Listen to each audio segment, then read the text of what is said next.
Delhi high court ने अपने लिखित आदेश में कहा कि घटना की प्रकृति को ध्यान में रखते हुए और ये सुनिश्चित करने के लिए कि जनता को जांच के संबंध में कोई संदेह नहीं रहे, ये अदालत जांच को सीबीआई को स्थानांतरित करती है।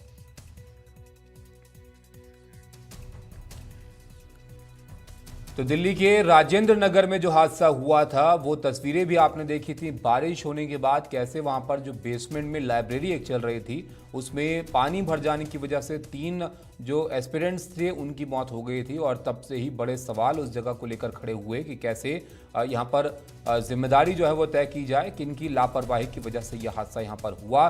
सवाल इस बात को लेकर भी कि यहाँ पर बेसमेंट में लाइब्रेरी जो है वो किस तरह से चल रही थी और इसका निरीक्षण जो है वो क्यों नहीं किया गया, ये सब क्यों नहीं देखा गया कि उल्लंघन जो है वहाँ पर किया जा रहा है नियमों का। और वो सड़क जहाँ पर सीवेज को लेकर शिकायत की गई लेकिन उसके बाद भी उसको साफ नहीं किया गया और पानी यहाँ पर भरने की शिकायतें पहले भी जो है वो जो लोग थे उनकी तरफ से कहा गया कि की जाती रही, लेकिन फिर भी पानी यहाँ पर भरता है। और अब से थोड़े दिन अब से कुछ वक्त पहले जो बारिश दिल्ली में एक बार फिर से हुई तो फिर से वहाँ पर पानी भरा हुआ नजर आया। तो कई तरह की लापरवाहियों को लेकर सवाल जो यहाँ पर खड़े हुए थे और इसी को लेकर मामला जो है कोर्ट भी पहुंचा था और अब कोर्ट की तरफ से इस मामले में सीबीआई जांच की जो है वो लिए कहा गया है। दिल्ली हाईकोर्ट ने आदेश जो है वो दिए हैं। शरद हमारे सहयोगी हमारे साथ हैं। शरद, ये हादसा जब हुआ था कई सारे सवाल यहाँ पर खड़े हुए थे कि लापरवाही है, किस किस की लापरवाही है, कहाँ कहाँ पर बातों का ध्यान जो है नहीं रखा गया।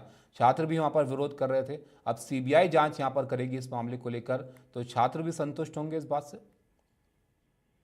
देखिए, पिछली सुनवाई के दौरान भी आपको याद होगा कि कोर्ट इस बात से नाराज थी कि किसी की जिम्मेदारी तय नहीं हो पा रही है, जवाबदेही तय नहीं हो पा रही है। ये समझ नहीं आ रहा है कि किसी की जिम्मेदारी कहाँ खत्म होती है और दूसरे की कहाँ पर शुरू होती है। यही कहानी आज भी चलती रही, चाहे वो एमसीडी हो चाहे वो दिल्ली पुलिस हो। अदालत ने दोनों से ही कड़े सवाल किए और फटकार भी लगाई। पुलिस से ये भी पूछा कि आप ये बताइए कि आपने अभी तक कितने अधिकारियों से बात की है, किस अधिकारी से बात की है, आप उसका नाम बताइए। तो दिल्ली पुलिस ने ये कहा कि आप हमें समय दीजिए, हम बताएंगे। कोर्ट ये मान रही थी कि किसी से कोई खास पूछताछ नहीं हुई है और इस मामले में कोई खास प्रगति नहीं हुई है।